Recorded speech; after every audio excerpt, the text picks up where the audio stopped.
contrary, no. No! I think the noes have it, the noes have it.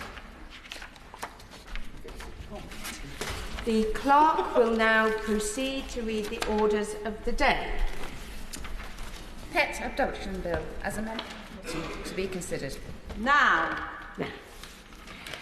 Before we get on to proceedings, I just want to remind members of the differences between report stage and third reading. The scope of the report stage debate is the new clauses and amendments that have been selected. The scope of the third reading debate to follow will be the whole bill as it stands after report stage. Members may wish to consider these points and then decide at which stage or stages they want to try to catch my eye. We begin with new clause 1, with which it will be convenient to consider the other amendments as set out on the selection paper. Sir Christopher Chope. Madam Deputy Speaker, before I begin to address these issues, may I, on behalf of myself and many others, express our condolences to Mr Speaker, who I know is unable to be present today because he's attending his father's funeral. I had the privilege of serving with Doug Hoyle in this House from 1983 until 1982, and he was an exemplar for backbench activity during that time, and I know that our sympathies are very much with Mr Speaker. Turning to these amendments, and particularly new clause 1, may I thank my honourable friend on the front bench and his right honourable friend the Minister, with whom I was privileged to have a meeting last week to discuss my amendments.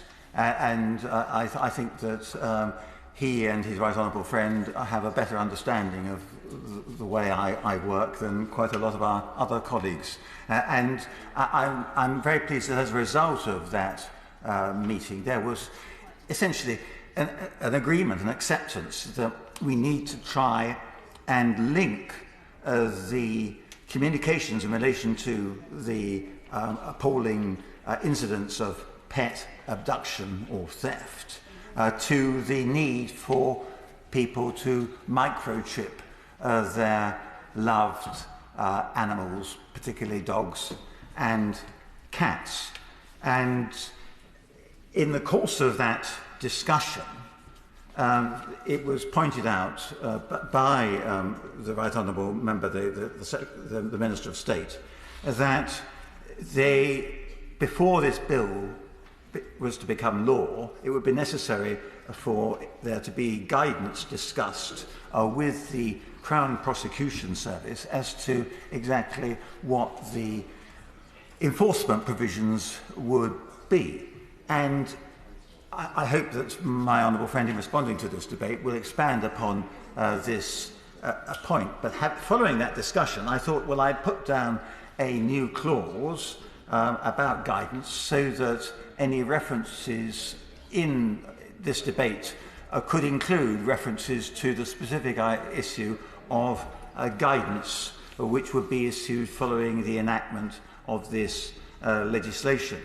And what I wanted to see quite clearly set out in the guidance was that if people do not microchip their cats and dogs, and at the moment microchipping of dogs is mandatory and has been for I think since 2010, and we know that probably anything between 5 and 10% of the 9.5 million dogs in this country are not microchipped, and we know that in early June it will be mandatory for all cats to be microchipped, and that by now probably about 70% of them are microchipped.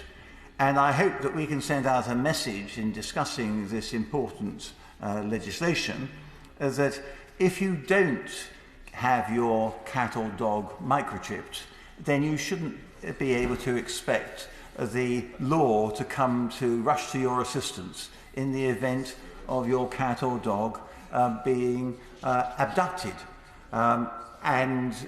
So because apart from anything else, if you complain to the police that your dog or cat has been abducted and it hasn't been microchipped, it's all the more difficult to be able to identify it and search for it and so on. And it seemed to me that on that great principle of English equity, if you seek to come to the law and the protection of the law, you should come with clean hands. And that in the context of this, that means that you should be able to say that you have complied with the law in respect of your the pet for which you have responsibility, and that it has been microchipped. And I hope that people will realise that if they don't, and I hope that the government will point this out in the guidance, I hope that people will realise if they don't have their pets microchipped, then they won't be able to take advantage of the benefits and the special provisions in this legislation. Would my honourable friend allow? Of course I will, yeah. I think the honourable friend is making a fair point that if people want to understand that their dogs have been stolen, that they should be properly chipped in accordance with the regulations, which I don't think includes puppies. But I think it's really important that we think about the pet owners today, that we're trying to get this bill through, and I know he's not seeking in any way to block this, that these are people who would almost certainly have complied with the law, and I understand it would make it far more difficult for the police. So while I understand the sentiments of this, I hope that he won't push this to a further division. Well, I'm going to hold my counsel on that, Madam Deputy Speaker, till I hear the Minister's response, because if I was to say now that I agree with the Minister before he's even said anything, I would be closing off an important option. So despite the temptation from my right honourable friend, I'm not going to do that, because she herself has said to me in private that she thinks there's a lot to be said for what I'm trying to achieve on this microchipping. In other words, I've got a specific amendment linking microchipping to the text of this bill. The guidance is another way of perhaps achieving the same objective. But my right honourable friend reminds me that originally when this bill came out of committee, it was put onto the list of bills to be considered without debate on a Friday, on the basis that everything that could have been said about this bill had already been said, and it should now proceed directly to the statute book. But so it was with some wry amusement that I saw that my honourable friend, who is the promoter of this bill, has now taken advantage of the opportunity provided by having a debate at report stage of being able to put down her own amendments to the bill, and she wouldn't have been able to do that if her original intention of having the bill go through all remaining stages on the nod had actually been implemented. So I hope she will thank me for that. And indeed, I think that since this bill was first produced, the government has brought forward some important new measures relating to microchipping, and to try and deal with the problems of the conflicting or complementary microchipping databases. And the Pet Theft Task Force was commissioned to look into these issues of pet abduction, and they very strongly recommended that something should be done in relation to ensuring that there's one consistently accessible database for microchipping, which is accessible by vets, the police and local authorities. And I was pleased to see that the government has issued guidance and new regulations potentially on that, which will, I've been told by the Minister when we met, will be coming into force before the end of this year, and hopefully that will make the use of the microchip database easier, and that will reduce the costs of enforcement. But can I also say that obviously the issue as to what priority a bill or an issue has in this House largely depends upon the views of honourable and right honourable members.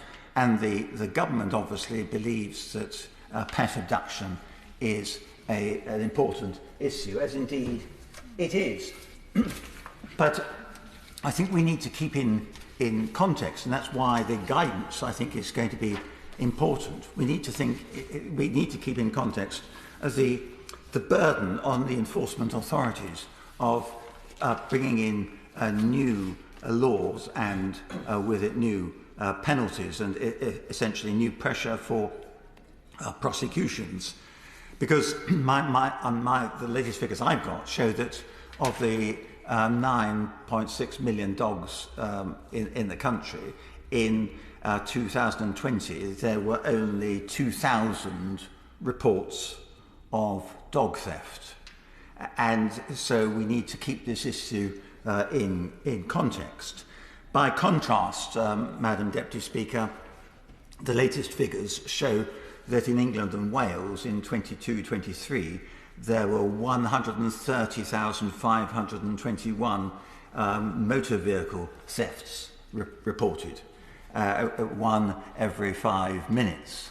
And there seems to be an exponential increase in the incidence of motor vehicle theft and an inability of the police and the prosecuting authorities to investigate thoroughly and to prosecute perpetrators. And the number of thefts of motor vehicles which are being resolved by the prosecution authorities and the enforcement authorities seems to be derisorily low. And I don't think that we should have guidance which essentially says to the police that dealing with potential prosecution or investigation of a theft of an unmicrochipped dog or cat should be taking precedence over trying to find the perpetrators, often gangs, who are stealing motor vehicles to order off the streets and in some cases even from people's very garages or drives. I give way to my honourable friend. Thank you very much, very generous. And perhaps he might consider the instances of motor vehicles being stolen to order are a symptom of organised crime, in the same way that we are recognising that pet theft is now a key contributor to organised crime. Well, I accept that there is, behind the incidence of pet theft, there is organised crime, but that organised crime has only resulted in the latest figures we got of some 2,000 incidents of dog theft, compared with 130,000 plus incidents of motor vehicles, many of which are being stolen to order. And I accept that some of the pet theft that we are experiencing is because these pets of increasing value are being stolen to order. So I'm not saying we shouldn't deal with this, but I'm saying that we should ensure that the guidance that is issued reflects the public priorities and doesn't divert too much resource away from the police so that they concentrate on pet theft rather than other crimes such as motor vehicle theft.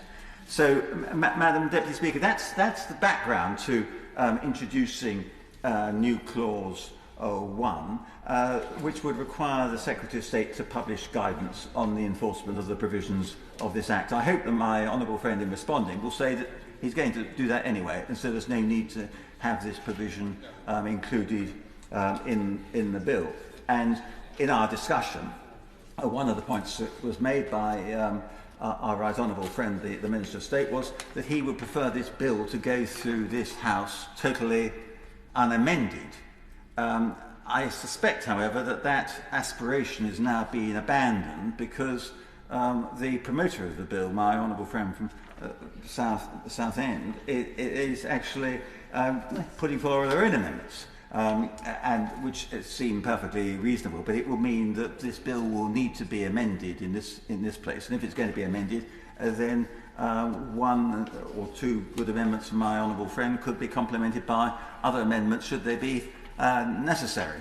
So I think in that respect there has been a development since our meeting, because at that stage nobody was declaring that there was a need for the bill as currently before the House to be amended in the respects to which obviously my honourable friend will speak in due course in this debate.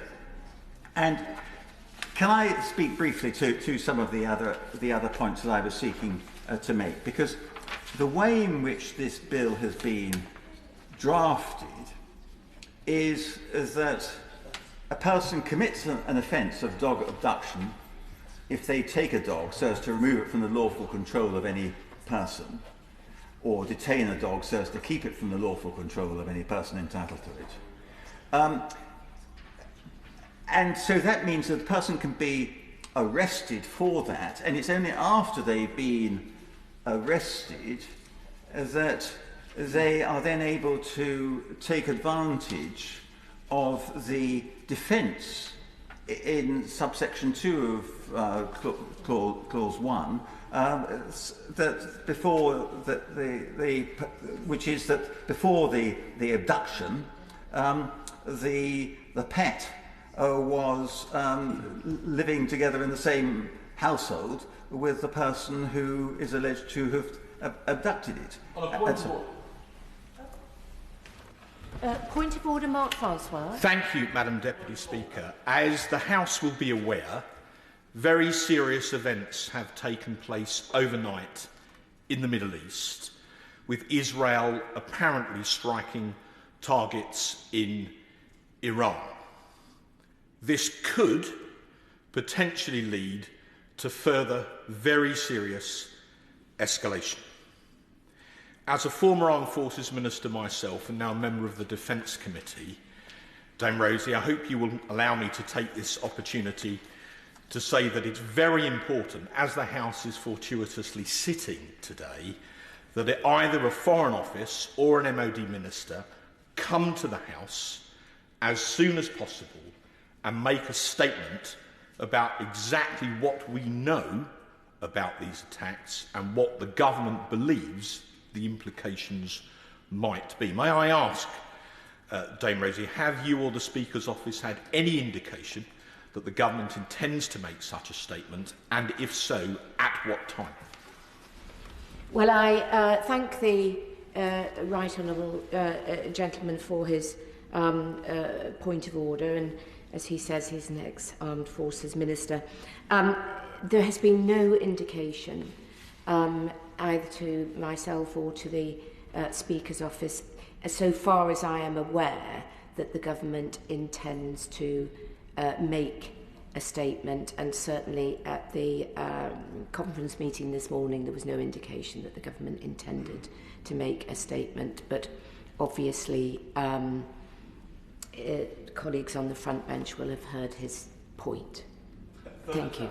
Further to that point of order? I wish to push my luck, Dame Rosie, but under the circumstances, I really do believe it's very important. The government, as you know, can interrupt business at any time to make a statement. Such is the importance of this event. I really do believe, and I've notified the Leader's Office that I was going to do this. I really do believe it's important that before the House rises this afternoon, a Minister comes to the House to tell us everything the government knows about what is going on. So perhaps I could leave it at that. I thank the Right Honourable gentleman for his further point of order, and I note that he has informed the Leader of his strong views on this matter. So I think he's right at this stage. We just leave that there. Sir Christopher Chope. Madam Deputy Speaker, I take it from the ruling that you just made that there was no, unfortunately, there was no application in for an urgent question in relation to the matter which my right honourable friend makes, because if there had been such an application, then it seems in the circumstances it would likely to have been granted, and perhaps the government, when thinking about whether they're going to make a statement on this, should take into account that they so far have been very lucky that there wasn't an urgent question applied for in the timescale, and they were probably prepared for such an eventuality. So I think it would be very reasonable for the government to come along and and make and volunteer a statement as my right honourable friend has requested. Yes, the right honourable gentleman is rather pushing his luck in terms of what he is speaking on. So if you could return to his speech on the bill.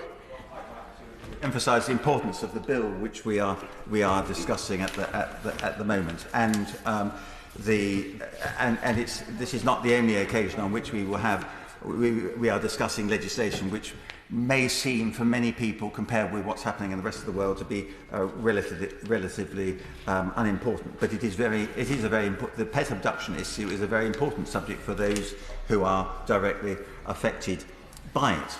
And so the point that I was seeking to make before that point of order was that it seems to me that people should not be charged or arrested for dog abduction if it is clear at the time that the initial investigation that at the time of the taking or the detention of the dog, the person who took or detained the dog, or the person from whom lawful control was taken or detained, and the dog all lived together in the same household. Why should a household in that situation be faced with having to defend themselves against arrest and prosecution using this defence? Surely it would have been better and fairer for the offence itself to require that you only commit the offence if you abduct a dog without lawful authority or a reasonable excuse. And that's the background to me putting forward Amendment 1. And it just seems to me that we're increasingly putting the cart before the horse in accusing people of crimes and then forcing them to defend themselves against those allegations, instead of requiring the prosecuting authorities to establish that to look into whether there are possible defences or excuses before making an arrest or instituting a prosecution. So that's a reference to Amendment 1. And then Amendment 2 is to test out really the proposition as to where the dog is not permanently removed from lawful control, whether that in itself should give rise to an offence. And I look forward to hearing the comments from the Minister in response to that. And then Amendment number 3 is designed to ensure that only where a dog is removed from the lawful control of its registered keeper would the offence be committed, rather than removal from any other person. I know that it's going to be said that if you are a dog walker or you are running some kennels and you are not the registered keeper, then the offence of theft abduction should equally apply. But it seems to me that in those circumstances, the more serious offence of theft under the Theft Act should be what is applied. And this again would emphasise the distinction between somebody who is a registered keeper and whose details are set out on the microchip database, and another person to whom that dog had been given for safekeeping for whatever reason. And then Amendment number 4 is basically to test out this issue of the distinction between a requirement of permanently depriving a dog, an owner of its dog, which is essentially under the Theft Act, and the less stringent requirements under this legislation. And amendment number 5 is a similar amendment to ensure that only where a dog is detained so as to keep it from its registered owner would there be an offence. Amendment 6 is consequential on amendment number 1, and amendment 7 is consequential on amendment number 6. And that brings me to amendment number 8, which was to insert in clause 1, page 2, line 30, that references to a dog are only to a dog which has been implanted with a microchip pursuant to the microchipping of cats and dogs England Regulations 2023, or has been certified as exempt from such an implant under those regulations. And that, I think, is the key point that caused me to get engaged in this report stage, because it just seems to me that there's a great opportunity here to link this new offence of pet abduction to the requirement of microchipping. And as I understand it, there are very few prosecutions for people who are keeping dogs or cats without complying with the requirements of microchipping. Obviously, in case of cats, that requirement it doesn't become law until early in June. But in terms of dogs, that law is already well in place, and there's a danger that, as with all these things, that the government makes regulations or legislates, and then there is no proper enforcement. And why is it that after 10 plus years there are still probably the best part of 1 million dogs, Madam Deputy Speaker, which should be microchipped and are not microchipped? What is being done about that? So why isn't anything being done about it? And this is my amendment number 8 is an opportunity to try and get the government to explain why it thinks that microchipping is a good idea, but only for 90% of dog owners and not for 100% of them. Turning to amendment number 9, that would align the word keeper, which has the same, giving it the same meaning as under the microchipping of cats and dogs England Regulations 2023, which again seemed to me to be a sensible and modest amendment.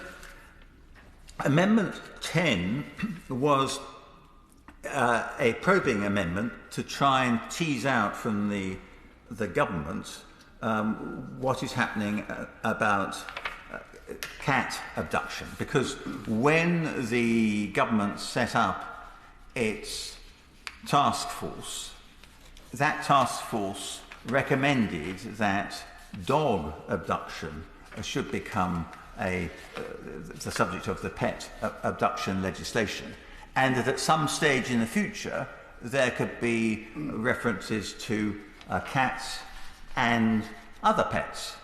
And thinking about other pets, I would think of particularly our next door neighbour, or sadly she's since died, but she was a great lover of tortoises and had lots of tortoises. And she was the subject of theft of tortoises.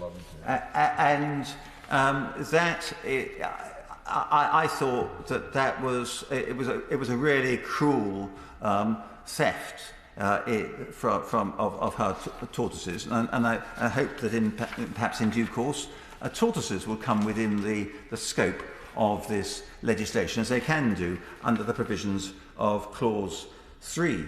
So I thought, yes, yes. Grateful to my old friend for giving way on that point, and I declare an interest as a cat owner.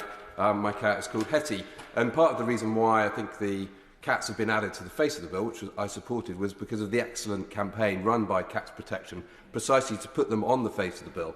And the briefing I've got from Battersea shows there were 379 pet thefts of cats in 2022. I'm not sure the equivalent figure for tortoises, but I suspect it was a lot smaller.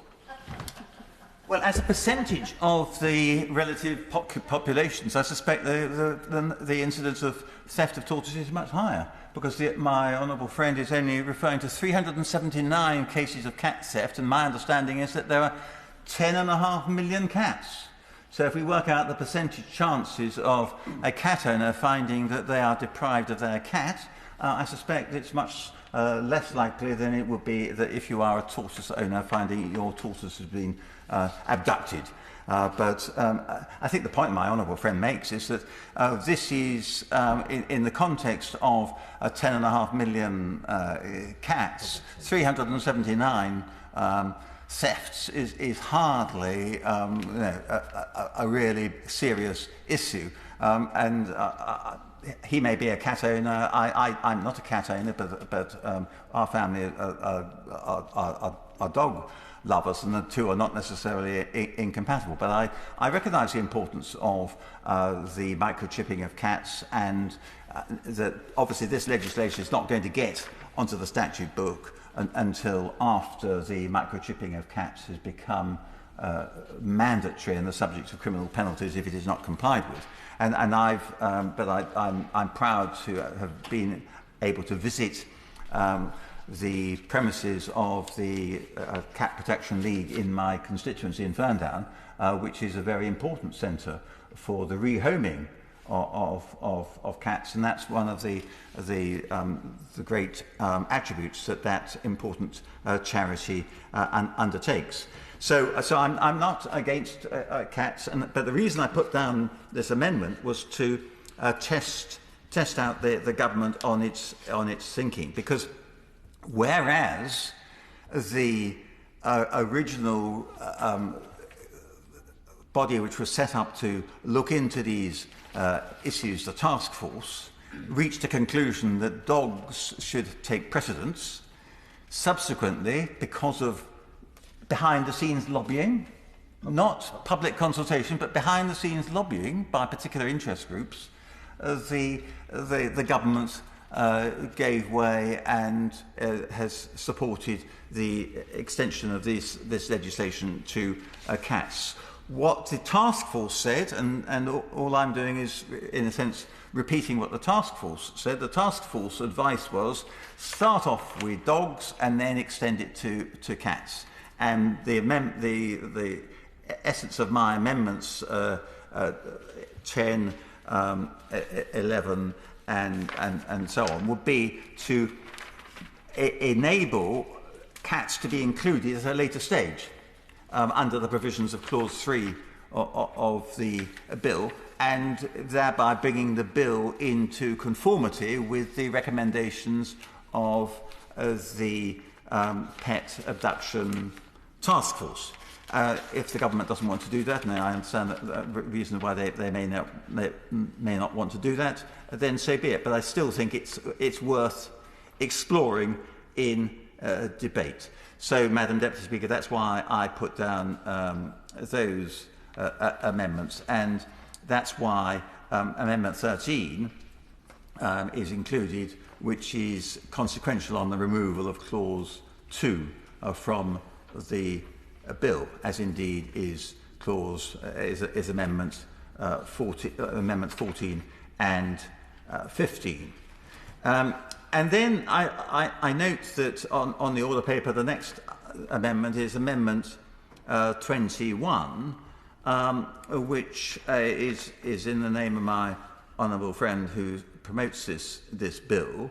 And she says that this is a technical amendment to ensure that it's clear how the commencement of clauses 1 and 2 operate, insofar as those clauses extend to England and Wales rather than just to England. And the point that I'd make about that is who could possibly object to that? But normally when private members bring forward their legislation and don't get it drafted by government lawyers, there's always something faulty about it, and ministers delight in standing at the dispatch box and saying, we agree with the intent, but the wording is inadequate. And the question I throw out for debate and discussion is why did the government lawyers who were drafting this bill for my honourable friend, why did they not get it right in the first place, and why did they wait so late in the day before insisting that this amendment and Amendment 20 should be included in the bill at this late stage. And I hope that my honourable friend will be able to explain when she addresses her amendments the background to that situation, because what it really shows is that instead of being all-knowing and beyond criticism, government drafters have some of the same frailties as members of this House when trying to draft legislation, even with all the expertise that the Public Bill Office is able to bring to assist us in that task.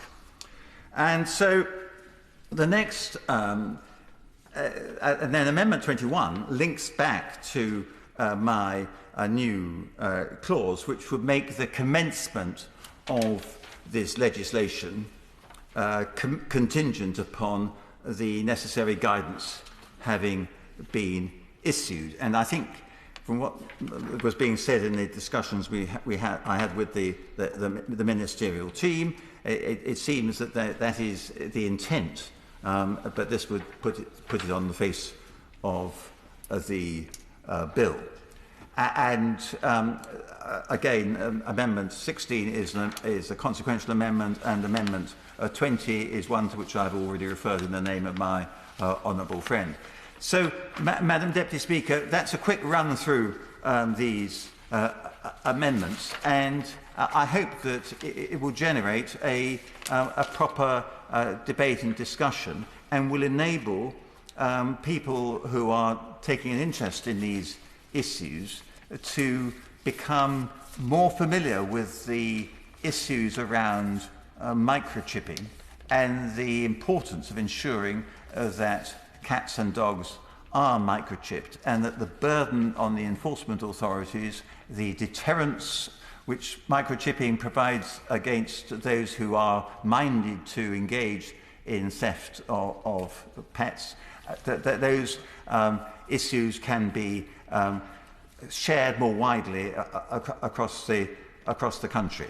There are there's a lot more detail behind this bill, but I don't think there's any need for me to go into any more of that at the moment. But I hope that the government, if it can't accept new Clause 1, will be able to provide undertakings that the effect of new Clause 1 will be implemented voluntarily.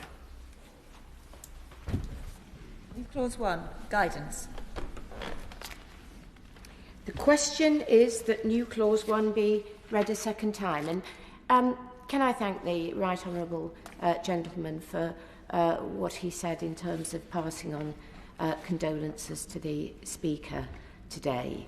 Doug Hoyle, as he said, was a great parliamentarian, a very kind person, always there with a ready smile and good advice to all of us. So again, I would just pass on our condolences to Mr. Speaker for the whole from the whole House. Anna Firth. Thank you, Madam Deputy Speaker. I'm delighted to have another opportunity to speak about this important bill, and also to speak to the very minor technical amendments in my name, 19 and 20. I'd like to start by thanking my honourable friend, the member for Christchurch, very much indeed for his interest in this matter. And I hope you'll forgive me if I say that his amendment seemed to me, Madam Deputy Speaker, to fall into two broad groups.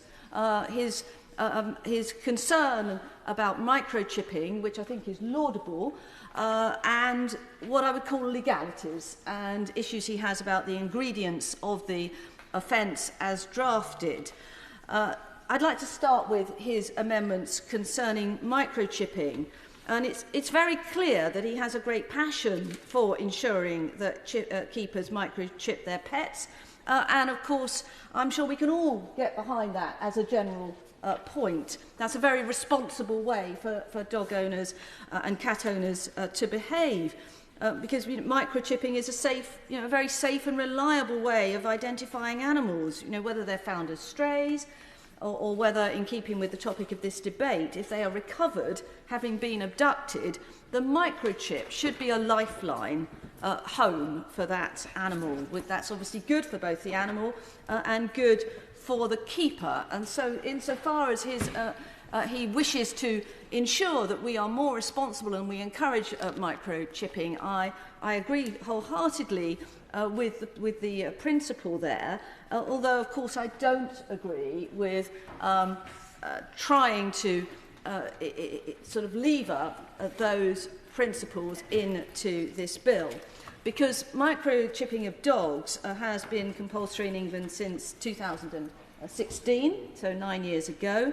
It's also been compulsory in Northern Ireland since 2012. And as he rightly points out, microchipping has been a success story.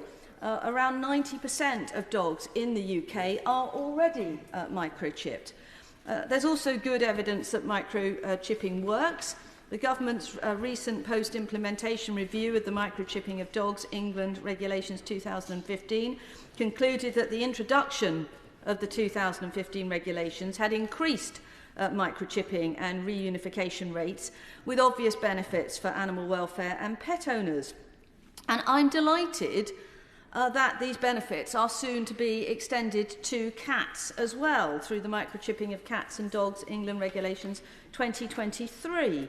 And as he says, and I agree with him on this, all cats over 20 weeks in England will need to be microchipped from the 10th of June of this year. In other words, in a couple of months' time, and before, of course, this is the key point, before this bill will come into effect. And indeed already in 2023, over 70% of cats in the UK are already microchipped, and it's a similar level in both England and Northern Ireland. So the amendments he's seeking to put through today to this bill are totally unnecessary, because we will be taken over by events in relation to the microchipping of cats. Now, the effectiveness of microchipping does, of course, rely on keepers ensuring that the information on the microchip is up to date, and that's what the police and the rescue centres need. They need accurate information to enable them to reunite them with the animals swiftly and efficiently. As I keep saying, I couldn't agree with him more on the importance of that aspect, but I don't think it has anything to do with this bill. And I'm sure that my honourable friend, the Minister, the member for Keighley, will want to go into more detail about ways in which he intends to encourage more microchipping. So I understand my honourable friend's motivation for his amendments 3, 5, 8, 9 and 10 to 16 to further incentivise compliance with microchipping. But as I've already made clear, there is a high level of compliance already, and there is further legislation coming down the track very, very shortly. There's also an effective enforcement mechanism where a dog in England is found not to have a microchip. Police and local authorities have the power to issue a notice. That notice will require the keeper to get that dog microchip within 21 days. That applies unless the dog has been certified as exempt from the microchipping, perhaps by reasons relating to health, and it's an offence, of course, to fail to comply with that notice. You could be liable to a fine of up to £500, and exactly the same regulatory regime will soon come into force and apply to cats. As I said, we're going to be overtaken by events. These amendments are not necessary. However, far more importantly, in my opinion, the effect of his amendments 3, 5, 8, 9 and 10 to 16 would restrict the scope of this bill considerably. The effect of 10 to 16, of course, would be to remove cats from the pet abduction bill entirely, as well as removing certain dogs from the scope of the offence. Now, and I would regard that as a very retrograde step indeed, one which I would oppose entirely. This legislation has been a long time in coming. It's been very, very carefully considered by the Pet Task Force involving 3 government departments, and to seek to undermine it in this way, I would suggest, is entirely wrong. If we just give way. No, I won't give way if you don't mind. You've had a very long time to speak, and it's a debate. I'd like to get through my remarks. Okay. If I could deal first with cats. Cats are one of the most beloved pets in the UK. There are around 11 million pet cats across the country. A quarter of households have them, and I must declare an immediate interest here because, of course, I have my own 2 wonderful cats, Merlin and Marmalade, who are appalled by these amendments that are being put forward today, which would take them entirely out of the protection of the pet abduction bill. We also heard impassioned stories during the second reading about the importance of cats to people and the heartache that it causes them, or may cause them if they were lost. We heard about Mrs. Landingham, for the cat of the Right Honourable Member for South Swindon. We heard about Lieselvon cat, the cat of the Honourable Member for Stoke-on-Trent, and we heard from the Honourable Member for Dover and Deal about her beloved rag doll cat. And we've heard, of course, about the cat protection group today. The Cat Theft Report 2022 from the Pet Awareness Group shows that cat theft has increased by 40% in 2021. It's more than quadrupled between 2015 and 2022. This is a growing problem, and cats deserve, in my opinion, the same protection as dogs. And I believe that I've already said, I'm afraid, I'm not going to give way at this point. At all? Of course.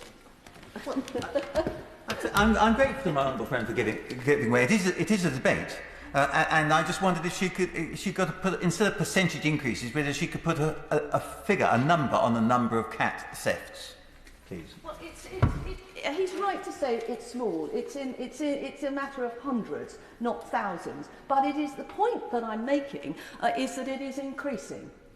And I do not believe that that cats deserve less protection. The sort of cats that are being stolen, as we heard in the second reading from the Honourable Member for Walthamstow, who's not in her place, can be Bengal cats with a value of thousands of pounds. Yeah. So I think from memory, or we can check Hansard, it might even have been as much as £5,000. So it may be small, but the value of these cats, both to the owners and in actual fact, is significant. Yes, I will give way. I thank my honourable friend, and I think she's made a very good point there, and that it's not just numbers either, though, it's the emotional impact on families, and I declare an interest that I myself lost a kitten at the age of 4, and it still comes into my mind when I think about the Honourable Member's bill and how important it is, and the emotional impact it had on my whole family, and that numbers don't actually give the full flavour of the impact in terms of the community right across the United Kingdom, who of course are cat lovers as well as dog lovers. I'm very grateful to my honourable friend for making that point. She's absolutely right.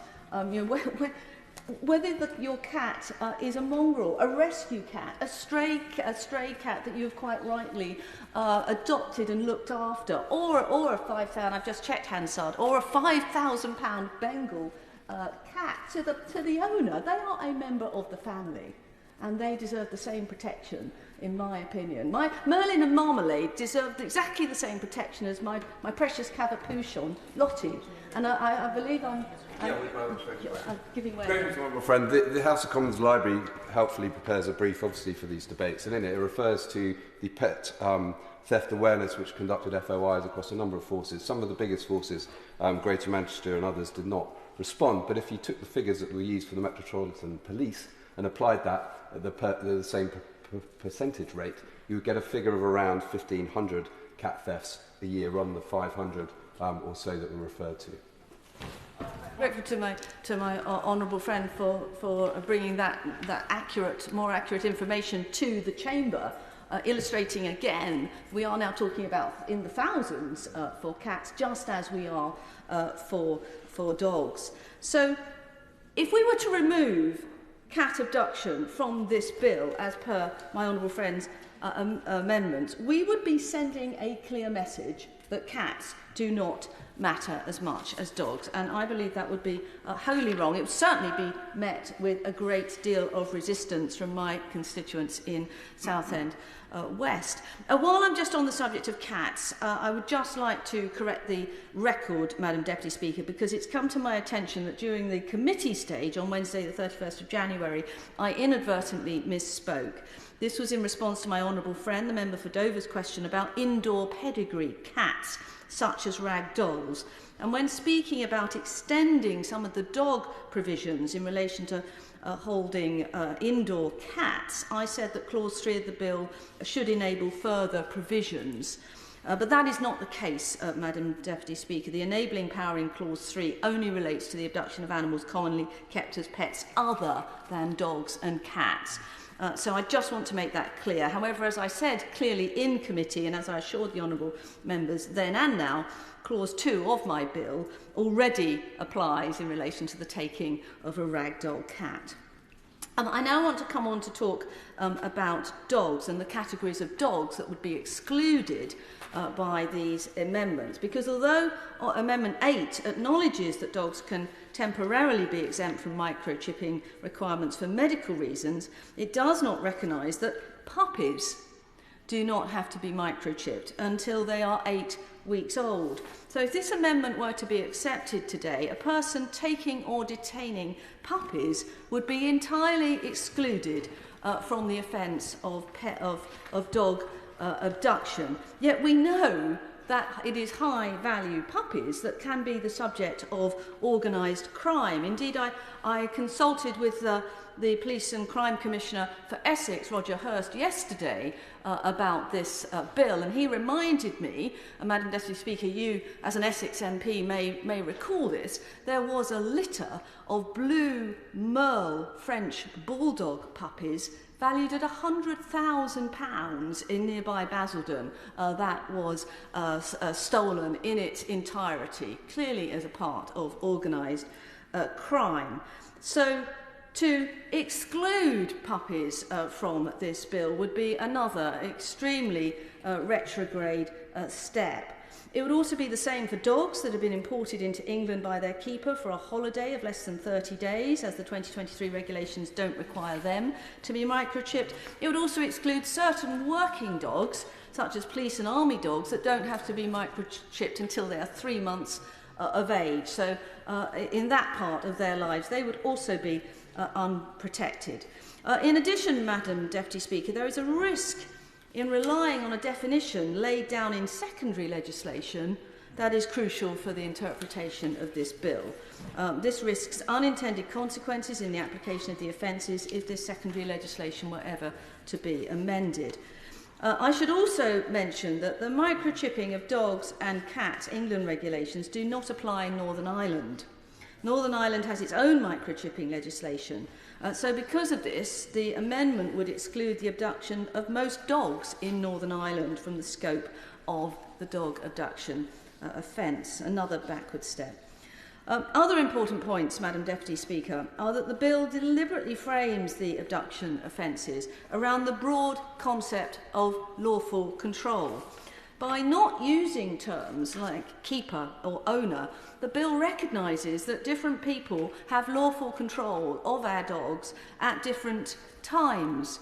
So by changing the wording, as proposed in Amendments 3, 5 and 9, a person taking a dog so as to remove it from the lawful control of a dog walker, for example, would not be committing an offence.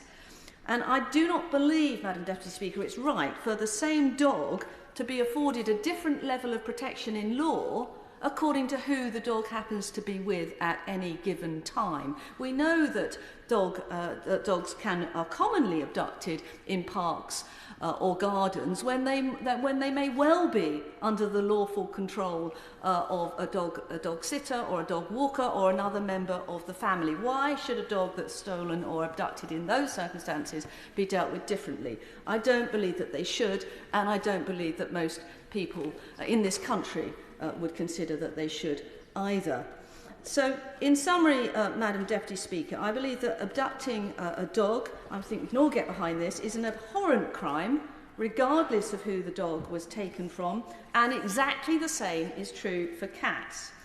I'm sympathetic, of course, to the underlying intention of the amendments, but Amendments 3, 5, 8, 9 and 10 to 16 moved this bill far away from its intended spirit. We simply cannot create a two-tier system where only animals that are microchipped are in scope of this legislation.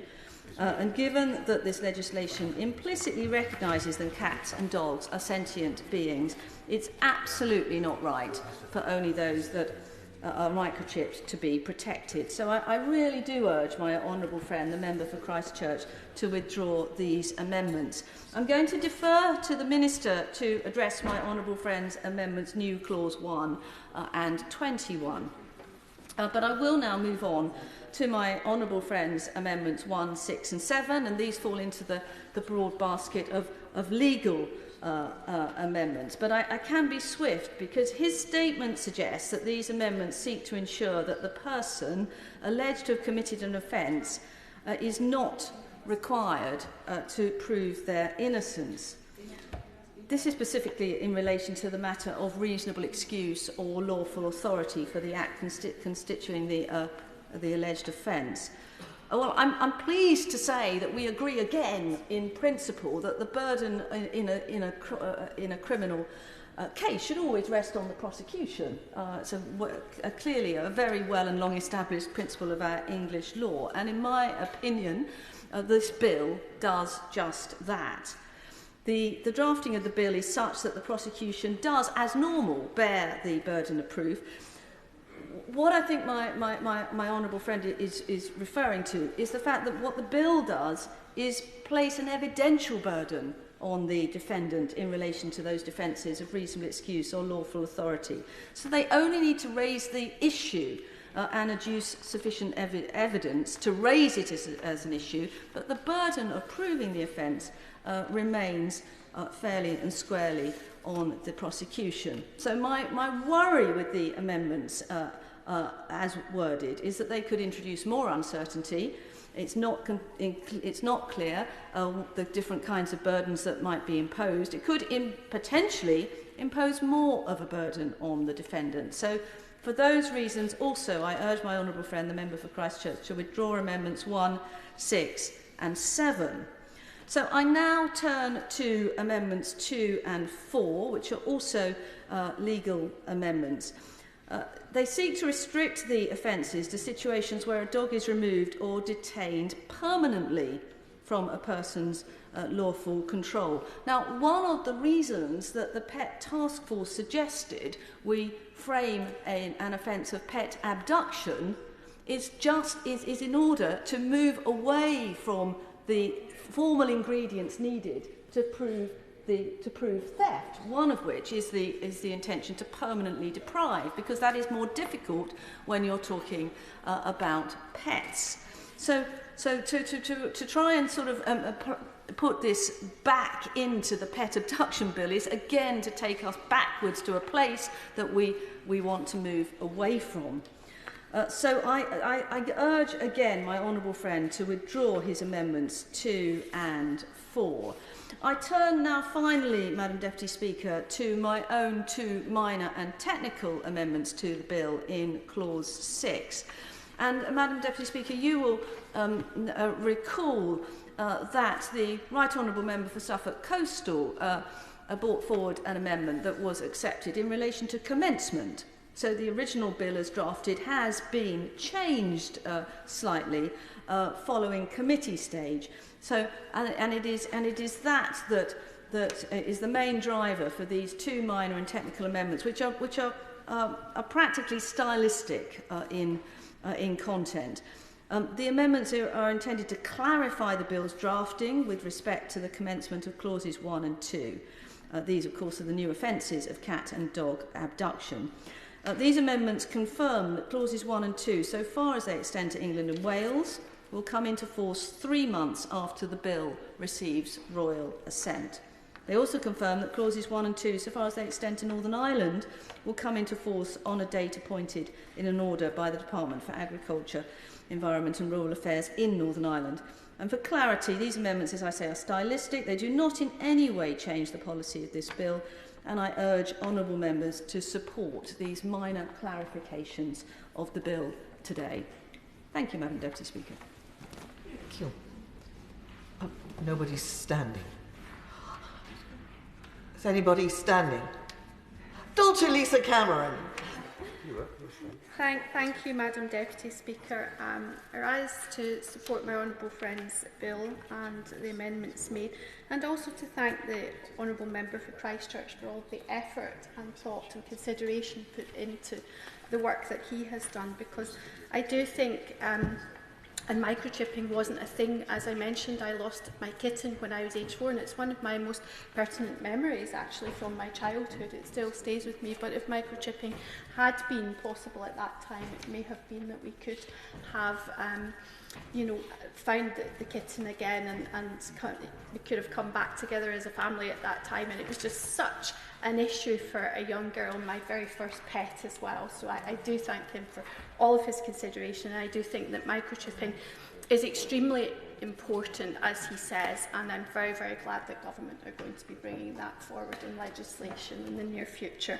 I also wish to speak just briefly about my role that I had up until the past few years as chair of the All-Party Parliamentary Dog Advisory Welfare Group, and to really praise and thank the Honourable Member for Southend West for bringing this through. We were able to bring Lucy's Law into legislation during my time as chair of the group, and it made such a huge difference to animal lovers right across the United Kingdom. And I have to say, I've chaired a number of all-party parliamentary groups in my time in Parliament, and this one is one of the most popular that I ever chaired, including having up to 500 members online during the pandemic who attended the meetings, and well over 100 people who would attend in Parliament itself for every single meeting.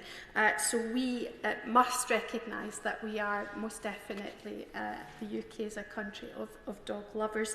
I also just wanted to pay tribute to the local animal welfare sanctuary in Bothwell, just next to my constituency, which I visit very regularly, and it covers the whole of South Lanarkshire, including my constituency, and to thank them for their work.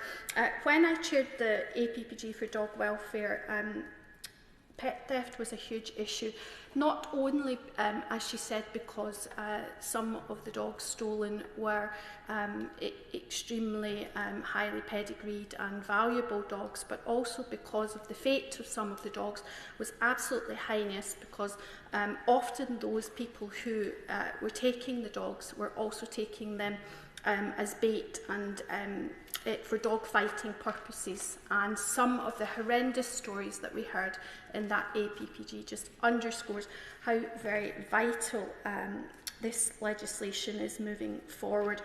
It's an excellent step forward, and I think that it sends a signal and a message to those who would try to abduct pets, that particularly dogs and cats, that's not acceptable, and that we wish to underscore that in terms of this government's mandate. I also wish, just before closing, to give my condolences to Mr Speaker for his loss. I didn't have the privilege of personally knowing his father, but from my understanding, he has been a great servant to politics across both houses, and I wanted to pass on my condolences today as well, Madam Deputy Speaker. Thank you. It would appear that, I'm just being absolutely certain about this, that no one else wishes to speak on new clause 1 and the committee stage. Would the honourable gentleman like to speak to the committee stage? Absolutely. He's most welcome to do so. Daniel Zeichner. Thank you, Madam Deputy Speaker. And I would start by saying that Labour strongly supports the measures to tackle pet theft and abduction. And I'd again thank the honourable member from Southend West for bringing the bill forward today. And can I also echo the comments about Doug Hoyle and the condolences to Mr Speaker. And now, looking back at the committee stage, and much of the discussion actually at that stage was about timing, and that has come up again this morning. But I'd first of all like just to address the amendments that have already been discussed, particularly relating to Amendment 10, which would effectively remove cats from the scope of the bill. I'd say the Honourable Member for Christchurch seems to me to play an important role on Fridays in this place. I know that some of my colleagues sometimes, and I have myself, felt frustrated on occasion at the degree of challenge that he presents. But I do think it's important that legislation is properly challenged. So I thank him for the points he's raised this morning. And particularly on the amendments relating to dogs, I think it actually opens up a whole range of wider issues. I'm not going to go through in detail amendment by amendment because I think the Honourable Member for Southend West actually dealt very effectively with many of those points, and I found myself in agreement with her, I think, on all of them. But there are bigger issues around how we register and track dogs. It is complicated, and I know from my shadow role talking to vets that they worry sometimes about getting dragged into ownership disputes as a consequence of some of this. So I think it's part of a wider discussion that I'm certainly not opposed that we have, but I very much do agree with the Honourable Member for Southend West that I think there's a danger of getting drawn into delays and also diminishing the scope of the bill, which I think would be disappointing. So we would not be supporting the Honourable Gentleman's amendments today. I have to say Amendment 10 about cats seems to me to be much more fundamental, and we would absolutely oppose it because, as I and my colleagues have argued through what is a very long saga on this bill and its predecessor bill, cat theft is a real issue. And I note the discussion around numbers, but I also suspect there's a degree of underreporting here because there isn't an offence, so why would you report it at the moment? So those who advocate for cats, I have to say, are unsurprisingly appalled by the prospect of the bill being savaged in this way. And Cats Protection told me that with 11 million owned cats in the UK, we know how much cats mean to families and how devastating their theft is, both the humans who love them and the cats themselves. They say that in just a few weeks of running some supporter actions, we had over 40,000 cat lovers get involved in campaigning for cats to be included in any pet theft legislation, including over 10,000 letters to MPs. It is imperative that cats are included in the bill.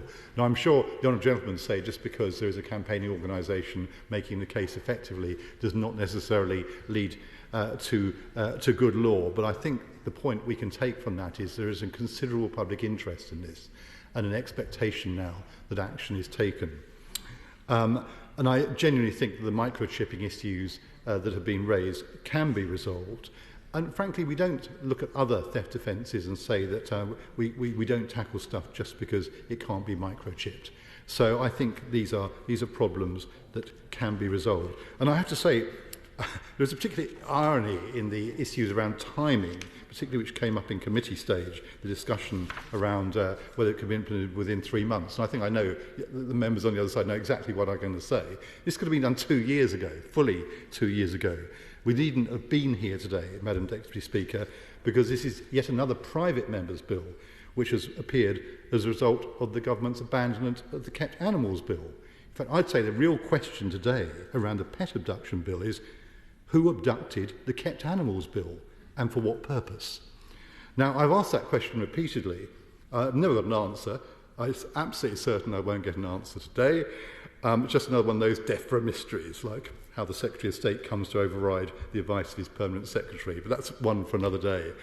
But the government's decision to ditch that major piece of animal welfare legislation has caused enormous disappointment to the animal welfare charities that worked so hard on it for years, to pet owners, to members of the public, all who care deeply about protecting animals against cruelty.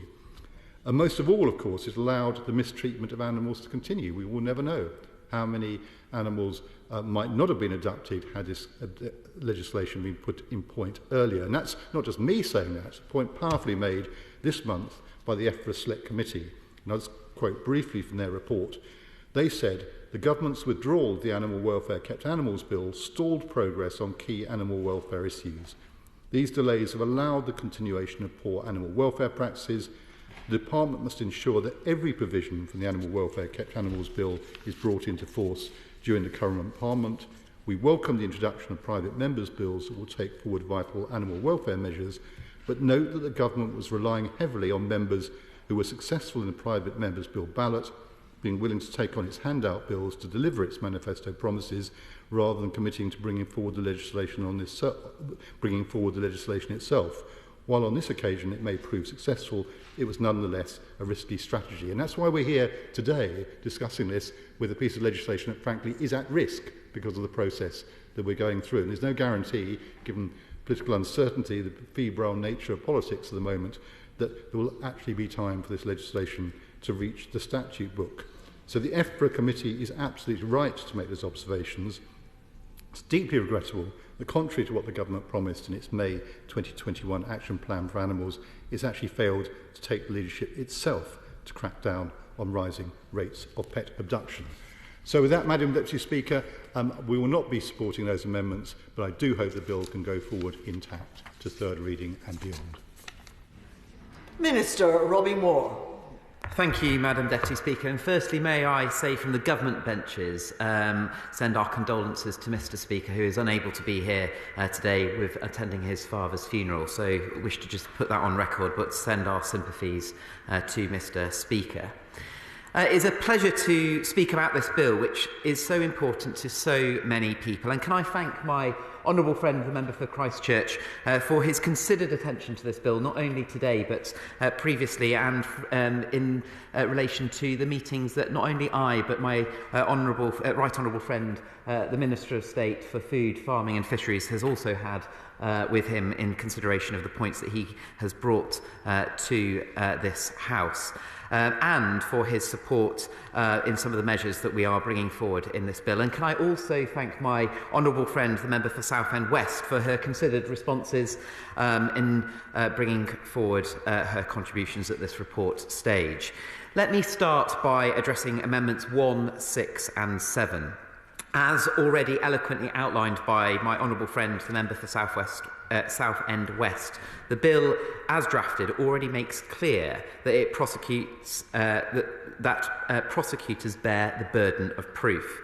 In relation to Amendments 2 and 4, we want to create suitable offences that will be able to crack down on cases of dog and cat abduction. And I agree with the honourable member for Southend West's assessment that these amendments will undermine the scope for prosecutions to be brought for the offences of dog and cat abductions.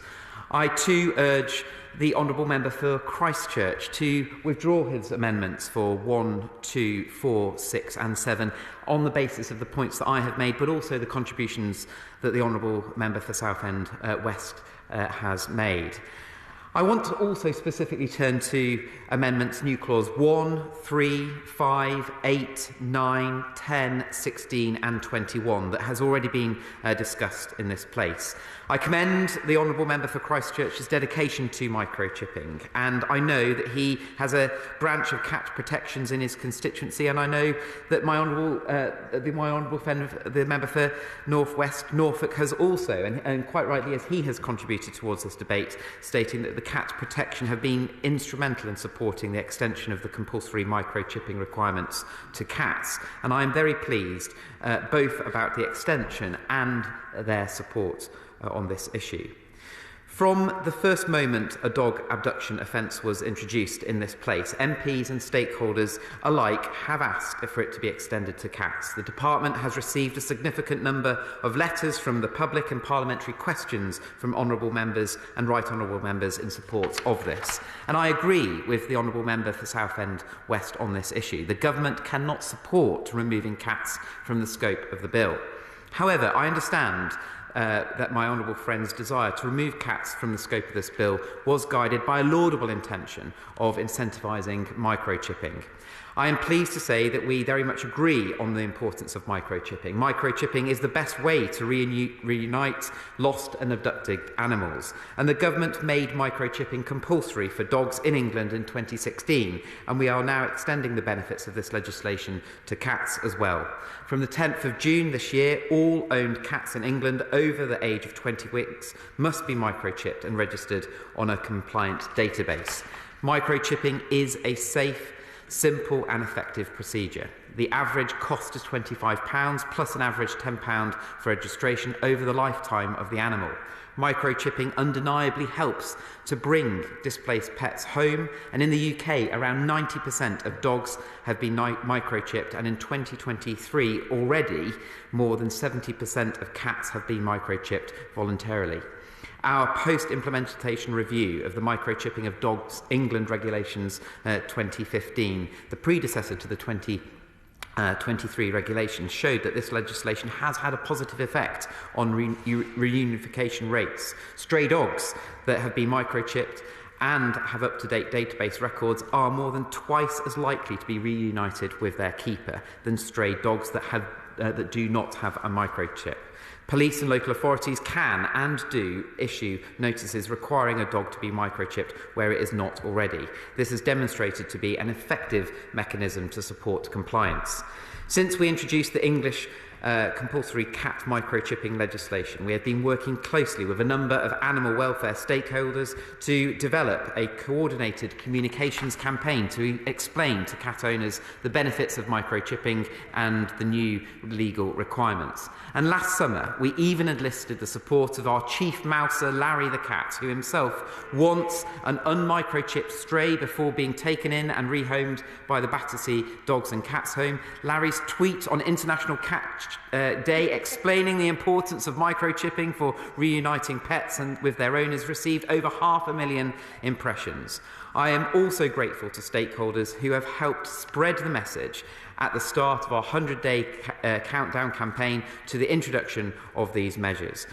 There are now just over 50 days to go before the 10th of June's deadline, and we are ramping up our communication strategy with stakeholders for that final push. And I would urge anyone who hasn't yet microchipped their cat to do so as quickly as possible.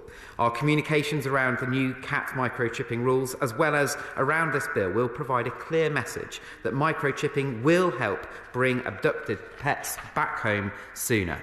However, compulsory cat microchipping is just one of a number of planned microchipping reforms. Last month, we published our response to the consultation on English pet microchipping reform consultation. We are committing to a number of improvements to microchipping regime around three themes. One, making it easier for improved users to access records. Two, improving the accuracy of records. And three, standardising database operator processes. These reforms will be implementing one of the key recommendations of the Pet Theft Task Force, that more robust processes should be in place to stop stolen pets being registered to new keepers by ensuring that current keeper has up to 28 days to object to a transfer of keepership request made to a database operator before any transfer can go through, and preventing database operators from creating a duplicate microchip record for a pet. We are also making all database operators record whether a pet is reported as missing, which will both assist enforcement bodies and flag concerns to a database operator should they receive a transfer keepership request. We are also looking to bring in legislation in due course which specifically deals with this issue. But my honourable friend, the member for South West West, has already eloquently outlined the honourable member for Christchurch's amendments in this area, restrict the bill too far, Madam Deputy Speaker, and therefore the government cannot support these. But my honourable friend, the member for Christchurch, quite rightly makes some points to do with guidance in relation to his amendments of New Clause 1 and 20. And the honourable member for Christchurch has asked for statutory guidance to be issued by the Secretary of State. I agree that guidance will be essential for frontline workers enforcing new pet abduction offences, making sure that these are used in the appropriate situations. The government is absolutely committed to working with key stakeholders to ensure that appropriate guidance relating to this bill will be available before the bill's offences come into force.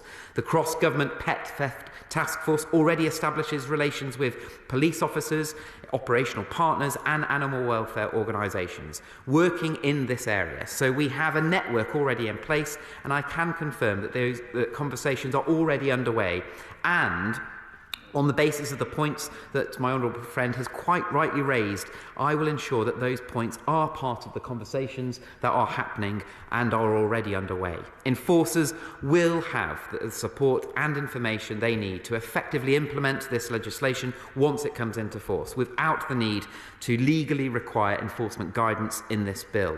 I know that my honourable friend, the member for Christchurch, is concerned about people benefiting from this legislation when they have shirked their responsibility to have their pets microchipped. And I can assure this place that the work that we are doing with police colleagues to make them aware that in the event that they can recover an abducted cat or dog that is not microchipped, they have the power to issue a notice under the English microchipping regulations requiring the pet to be microchipped within 21 days. And for completeness, Madam Deputy Speaker, failing to comply with such a notice is an offence and subject to a fine of £500.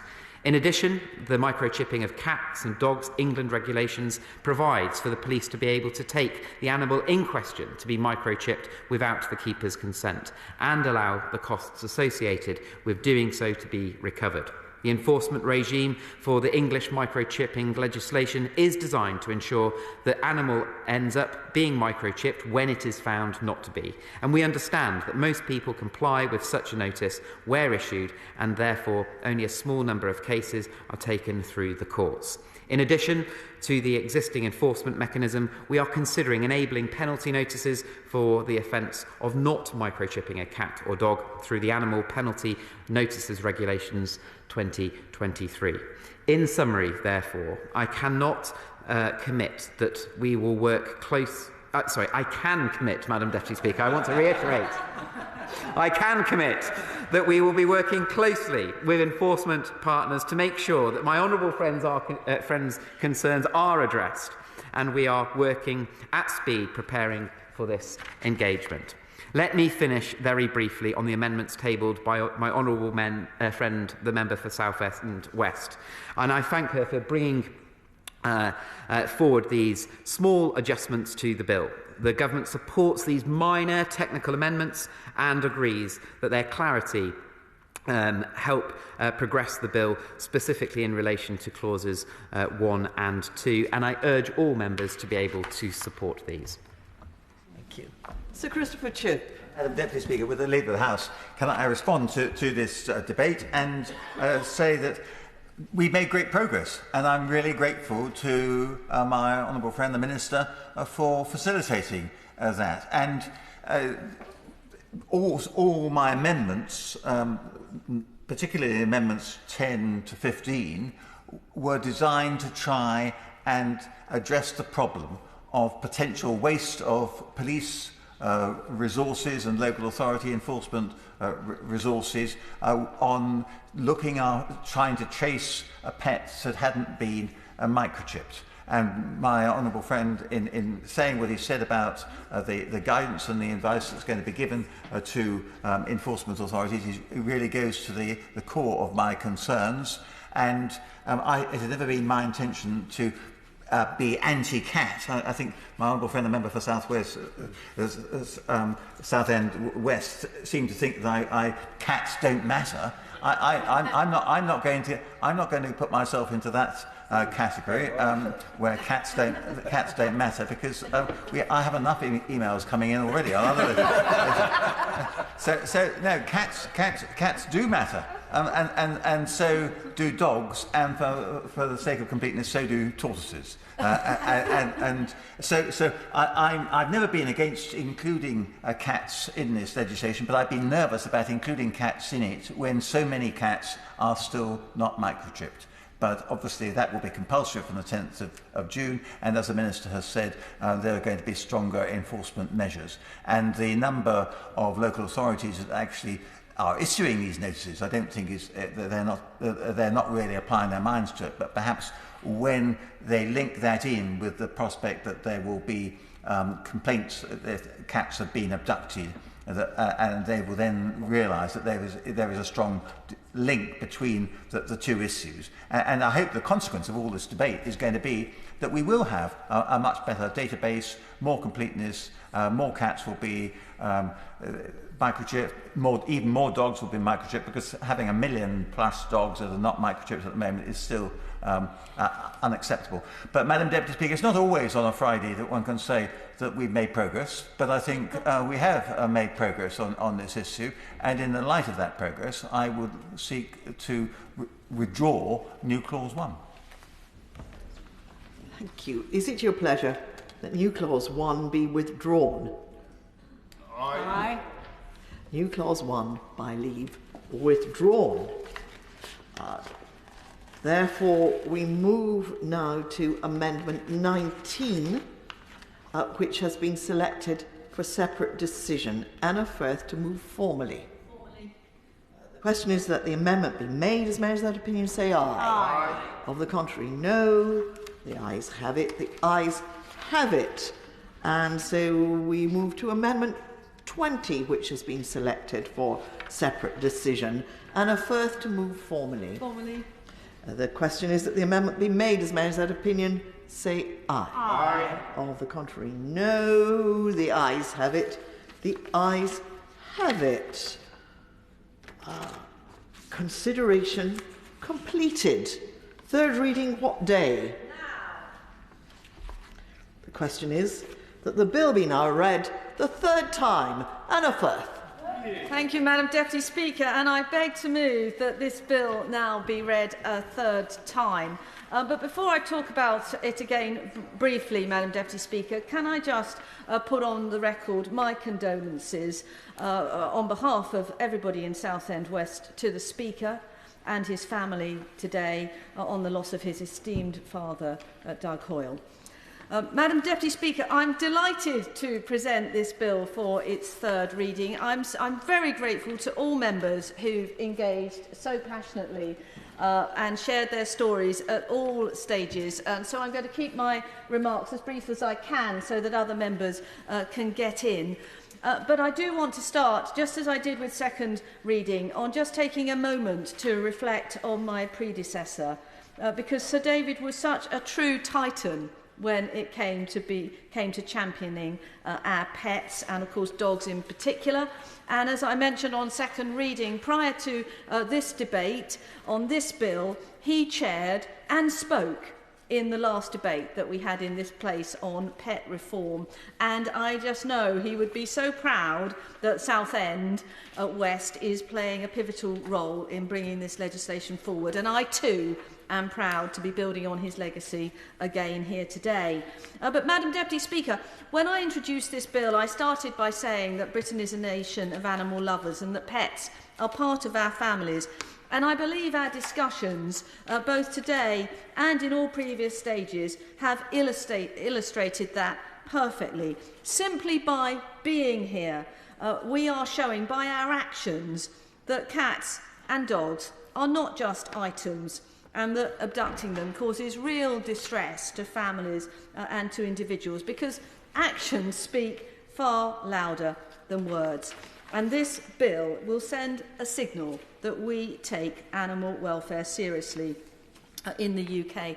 And I think it's one of the wonderful things about this place and this house that so often we are united when it comes to issues of animal welfare. We are united in sending that signal to the world that we believe and are proud of our record on animal welfare.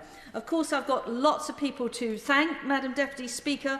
I'd like to thank the people who've made a significant contribution in this area over many, many years. My right honourable friends, the members for Chingford and Woodford, for Whittam, for Stroud, for Dartford, for Ipswich, the former Lord Chancellor and Secretary of State, my right honourable and learned Friend, with whom I was at bar school, the member for South Swindon, the Honourable Member for Dover and Deal, Dr Daniel Allen, and of course Debbie Matthews, the daughter of the late Sir Bruce Forsyth.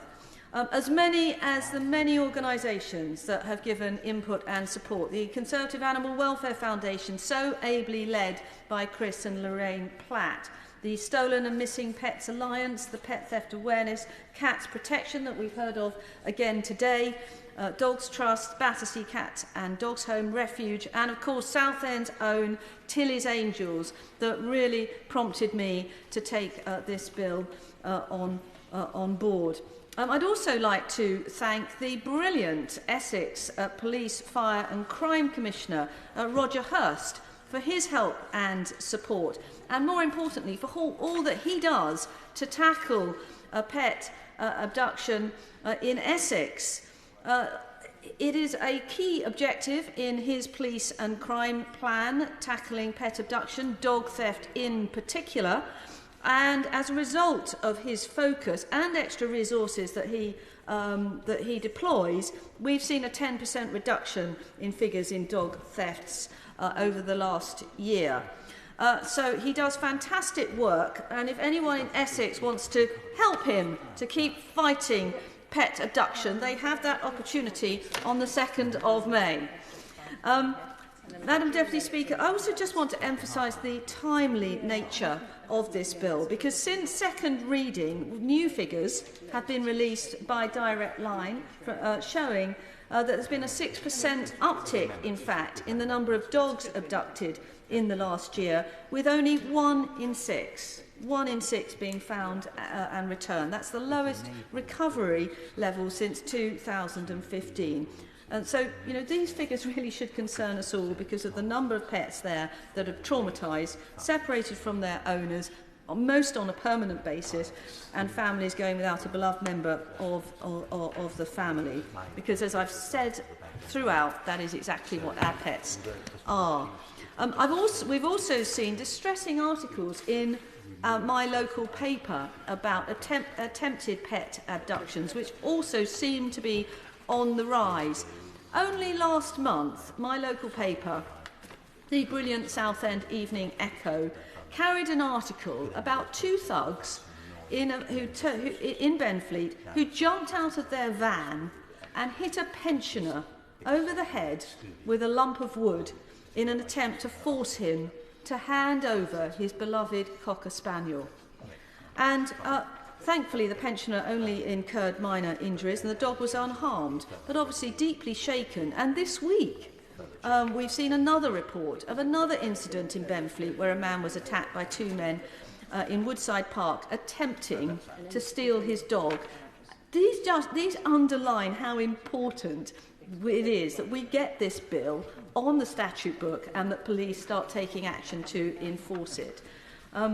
They really are shocking incidents, and I implore all honourable and right honourable members to back the bill today. Pets need to be recognised in law for the sentient beings that they are. Their place in society needs to be properly recognised by the law of this land, and this bill is the opportunity to do that, Madam Deputy Speaker, and I hope all members in this place will support it. Ben Everett. I want to start off by congratulating the Honourable Member for Southend West for her work on this bill so far. It is much needed, and I'm very pleased to speak in favour of this bill today. We are a nation of dog and cat owners, and I know that many members today will be able to speak about how these animals are like family and how these pets play such an important role in our lives and the lives of our children. I don't know where Marmalade and Merlin came from, the newly famous Southend West residents, but certainly Magic and Ninja came from Cats Protection, who've had so many mentions today, and I know through Magic and Ninja what an impact that cats can have on a family, and in particular children. In Milton Keynes, we have an abundance of green spaces, miles and miles of lake shoreline and canal towpath, ideal for walking dogs.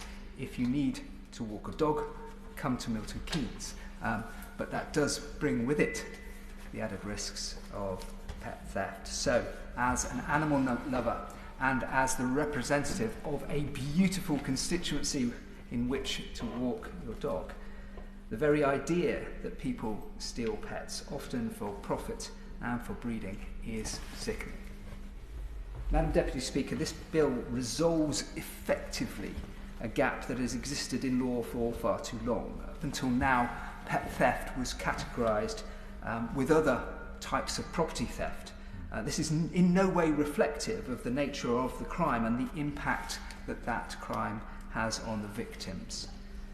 We've spoken briefly in the first part of this debate about the link with organised crime, and it is increasingly worrying that, as with other types of theft, such as farm machinery and prestige vehicles, pet theft now seems to be done to order by gangs of organised criminals, and the supply chain of organised crime is obviously horrendous. To think that pet theft is also financing that is abhorrent. I know in Milton Keynes and the wider Thames Valley, our rural crime task force has recently been nearly doubled in size, and given that so many legitimate breeders are based out in our villages, that will be of significant comfort to them, and I applaud our Police and Crime Commissioner Matthew Barber for making that decision to nearly double the size of the rural crime task force. Critically, the size of the punishment for this crime must be enough to deter individuals and groups from engaging in this despicable criminal activity. This bill does exactly that, and I applaud the member for Southend West and the government in the work that they've done to develop it so far, because this legislation means offenders will face the possibility of up to 5 years in prison, or a fine, or both. The spectre of such a punishment should have the desired effect, with organised crime groups profiting particularly from the trade in pedigree cats. These groups will think twice about offending should this bill come to law. Adding to this, Madam Deputy Speaker, what the bill does really well is to address some of the differences between the behaviour of dogs compared to cats. We know that dogs spend much more time indoors compared to cats. Try keeping cats indoors, which they tend to roam outside and roam freely at their own will. In fact, visiting neighbours, Six Dinner Sid springs to mind. This bill, though, understands this distinction by ensuring that for cats the offence only applies when a cat is taken and not for detaining. This will mean that police can focus on cases of clear criminality without undue interference. He's not in his place now, but the member for Christchurch did have concerns about police time, and I think that this particular aspect of the legislation goes some way to ease those. Madam Deputy Speaker, this is sensible and practical lawmaking. And with these new offences, we can actually start to record the crimes with better accuracy. And we've heard before that some forces do record these crimes specifically and others don't. So we can then spot patterns that could be linked to those factors and back to organised crime. This Conservative government can be proud of its achievements on animal welfare. This bill will widen the scope of the government's action plan for animal welfare. It's another step forward to putting the UK at the forefront of animal welfare globally. Toughening the country's laws against animal cruelty, for example, is a key priority. That is why we've already passed legislation such as the Animal Welfare Sentencing Act, which raises the maximum sentence for animal cruelty from 6 months to 5 years. And I'd also like to highlight the landmark Animal Welfare Sentience Act, which became law 2 years ago. And this formally recognises animals as sentient beings in domestic law. So this bill today almost acts as a strong arm extension of that Sentience Act. Pets are sentient beings who we have to love and cherish as our own, and we need laws which recognise this fact, crucially protect them. In this regard, the government has delivered and then some. And our real progress on animal welfare doesn't stop there. We've also passed legislation requiring the microchips of cats, as we've heard earlier from the Minister at the dispatch box, and this means that cat owners need to microchip their cats by June this year, and that will make it much easier not only to pick up cats which have been abducted, but also identify stray pets with their owners. Madam Deputy Speaker, it's always a pleasure to speak in support of bills which have clear cross-party support and which cut through party political battle lines. It is on issues such as these that we are reminded of some of the common ground that we have in this place, and that we can put party politics aside and make progress on areas of policy like animal welfare, which matters to millions of people across the country. Yeah. Peter Gibson. Thank you, Madam Deputy Speaker, and I want to begin by congratulating my honourable friend for her work on this bill. She has worked tirelessly on this issue, and I've been pleased to support her at every stage, including serving on the Bill Committee. We are a nation of animal lovers, and as the owner of 3 dogs myself, and I won't name them again as they are already extensively recorded in Hansard. This bill is one that provides us all with greater confidence that those who would seek to steal our beloved pets will pay the price. Our pets are not just possessions as the law has previously treated them, but acknowledges the important relationship we all have with our pets as cherished members of our family. The theft of a pet is an incredibly distressing experience for both the pet and its owner, and therefore it is no surprise that the vast majority of the public support making pet theft a specific offence. My constituency postbag regularly contains correspondence from constituents who have concerns about animal welfare, whether that be about puppy smuggling, dog-on-dog attacks, or, as this bill addresses, the theft of a beloved family pet. I have yet to meet anyone who doesn't acknowledge that the theft of a family pet would cause far more pain and anguish than, say, a wallet, or a purse, or a phone. They simply have far more value to us than money alone, and it is right that the law seeks to acknowledge that and mark them out as different to simply inanimate objects. In preparing for today's debate, Madam Deputy Speaker, I checked with Durham Police on their rates of pet thefts and was pleased to learn that they have fallen significantly from 66 recorded thefts in 2019 to only 9 in 2023. Whilst I welcome that reduction, 9 is still too many, and this bill will send out a real signal to further address the issue. Whilst Durham has seen a welcome reduction in such thefts, sadly parts of our country still see worrying levels of pet theft. Such pets will be stolen purely for the selfish retention of the animal, depriving the family it belongs to of the companionship and inflicting a sense of loss. Or they may have been stolen for onward sale, breeding or fighting. Whatever the reason for the theft, it is unlikely that the place that the animal ends up in will be better than the loving home it has been taken from, and therefore this legislation must be seen in the context of the wide range of animal protection legislation we have enacted, which includes recognising animal sentience, increasing sentencing for animal cruelty, new protections for service animals, revamped local authority licensing, Lucy's law banning third-party puppy and kitten sales, mandatory microchipping for cats and dogs.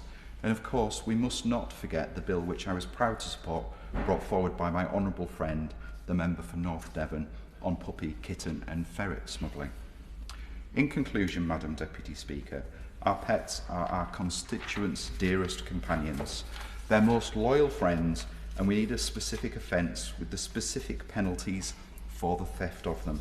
I wholeheartedly support this bill and look forward to it completing its remaining stages today. Francois. Thank you very much, Madam Deputy Speaker. While we are here earnestly awaiting a statement from the government on the Israeli strikes against Iran last night, I just wanted to take this opportunity to pay fulsome tribute to my honourable friend and her wonderful work on the Pet Abduction Bill. It's a pleasure to follow the honourable member for Darlington. He mentioned, I think, that he'd read the names of his 3 pets into Hansard. If he's like most of us, he would now have sent each of the pet a copy of Hansard so they know that they were mentioned, and hopefully that went down well at their end.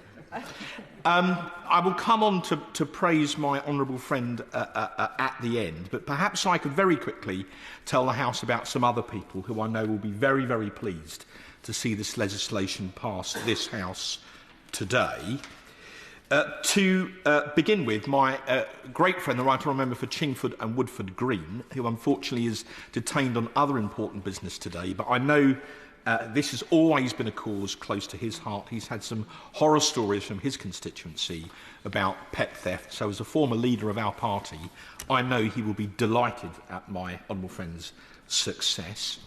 Next, our very proactive and hard-working Police, Fire and Crime Commissioner in Essex, Mr Roger Hurst, who takes this issue very seriously, ably supported by our dynamic Chief Constable, Mr Harrington. Perhaps his dynamism is due in part, Madam Deputy Speaker, to the fact he used to be a former paratrooper. And between them, they have ensured that Essex Police is now fully integrated into the National Pet Task Force, tackling crime through review of all investigations, the introduction of a proactive ability to respond to intelligence, and joined up working with partners including Crime Stoppers, the RSPCA and Dogwatch. As a practical example of that, my honourable friend tells me that this proactive approach was put into action earlier this year when police released footage of a dachshund, Twiglet, struggling to get away from a thief. With help from the public, the police were able to return Twiglet safely home to her family. And I will allow my honourable friend to send Twiglet the Hansard. I declare an interest. In my boyhood, I had a pet dachshund called Tiger. My parents had a sense of humour, Madam Deputy Speaker. And I love that little dog dearly. And when you told him you were taking him out for a walk, he went completely bananas. So I have fond memories of Tiger, and if he were still with us, then he too would be delighted. Unfortunately, he's passed away, so there is no one to send the Hansard to. Also, I want to thank the Conservative Animal Welfare Foundation, of which both my right honourable friend and I are avid supporters, brilliantly led by Lorraine and Chris Platt and their team, who are absolutely passionate about animal welfare. As it were, the clue is in the name, and they too will be delighted that this legislation is going through.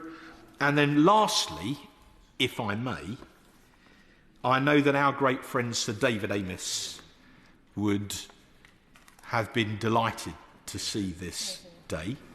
David, as the whole House well knew, was passionate about animal welfare. And one of his great skills, as you will know, Madam Deputy Speaker, was working cross-party, was forming coalitions for the common good. And I look at his plaque, and I look across to that of Jo Cox, also who died in the service of this House. And she once said that we had more in common. And this is a nation of animal lovers. And what my honourable friend from Southend West has done brilliantly today is she has got cross-party support. She has motivated that sense of having more in common across the House to do something which will make animals safer. They cannot speak for themselves. We must do it in their lieu. She's done brilliantly. She's had another win recently on banning zombie knives. If I may, I will be presumptuous and say that if David were still with us, and somehow she was still the MP, he would be very proud of what she has done today. She is turning out to be an incredibly worthy successor to my great friend, and she's come up with an incredibly worthy piece of legislation, and I and members across the House wish her bill Godspeed. James Wilde. Thank you, Madam Deputy Speaker, and I echo the sentiments of my right honourable friend for Rayleigh and Wickford has just made, particularly about Sir David. And like other members, I strongly welcome this legislation. I congratulate my honourable friend for Southend West, and I'm pleased her bill has made it to this stage with wide-ranging support in North West Norfolk and obviously much wider across the country. And the bill introduces new criminal offences in relation to the taking or detaining of a dog or cat from any lawful control of any person. And as I mentioned in my earlier intervention, I declare an interest as a cat owner, Hetty, and I pay tribute again to the Cats Protection League for their successful campaign, which I supported, to ensure that cats are on the face of the bill in Clause 2, along with dogs. And someone found guilty of abducting a dog or a cat under these new offences will be liable to a maximum of 5 years imprisonment, a fine or both, which is a significant step forward and aligns with animal cruelty offences covered by the Animal Welfare Act 2006. And I'm pleased that the bill also includes an enabling power to allow these provisions to be expended to other animals commonly kept as pets, and a bid has been made for tortoises already in the debate. And there are many reasons why pets are stolen: for breeding, breakdown of relationships, resale, extortion, even dog fighting. And these thefts have a traumatic effect on the owners and on the pets, and it's right, therefore, that the pet theft is tackled through the creation of specific offences. And the origins of the bill are in the work of the Pet Theft Task Force, which recommended the creation of that specific offence of pet abduction, which is being implemented through this legislation because the Theft Act itself is not proving effective. There's been discussion during the debate about the scale of the problem that we're dealing with, and the task force concluded that reliable data on pet theft was limited. The most accurate figures I could find for my area, for Norfolk, through an FOI response from Norfolk Police, showed that between 2019 and 2023, 40 cats and 85 dogs were recorded as stolen in Norfolk. Overall, Battersea reports 1,300 or so dog thefts and nearly 400 cat thefts in 2022. That's likely to be significantly underreported for obvious reasons. And as my honourable friend mentioned before, it's actually about the individual cases. It doesn't really matter. There doesn't need to be tens of thousands of cases for this to be important legislation. But I welcome the bill's intention to improve the recording and monitoring of these offences. And it's important that when we legislate, when we pass powers, important powers such as this, they come into effect rapidly. So I welcome the amendment that my right honourable friend for Suffolk Coastal secured in committee, which set a date for legislation to come into effect 3 months after royal assent. In 2019, the manifesto I was proud to stand on committed to improving animal welfare standards, and this bill today delivers on that commitment. And as a nation of animal lovers with a proud history of championing and taking on action on animal welfare, the government's already passed a whole host of measures, whether CCTV becoming mandatory in slaughterhouses, compulsory microchipping, or tougher sentences for animal cruelty. So to conclude, Madam Deputy Speaker, around a third of households own a dog, a quarter of households have a cat.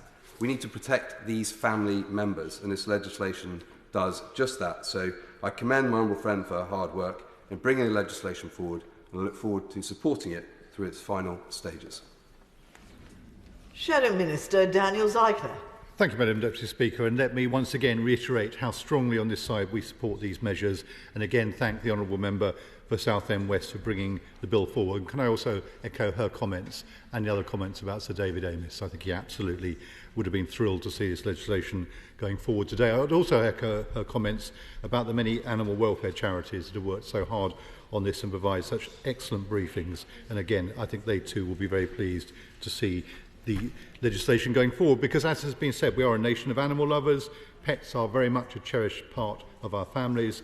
We know that companion animals are sentient beings who can experience pain, fear and distress just as we can, and we can all imagine, and some members have spoke passionately about it today, the absolute heartbreak that is experienced by any pet owner when their beloved animal is abducted.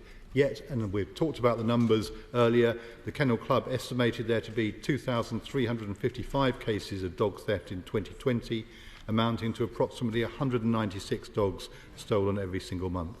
And cats, again, as we've heard, are increasingly victims of this crime, with a report by Pet Theft Awareness finding that in 2021 police had recorded that 40% increase we discussed earlier, and a quadrupling since 2015.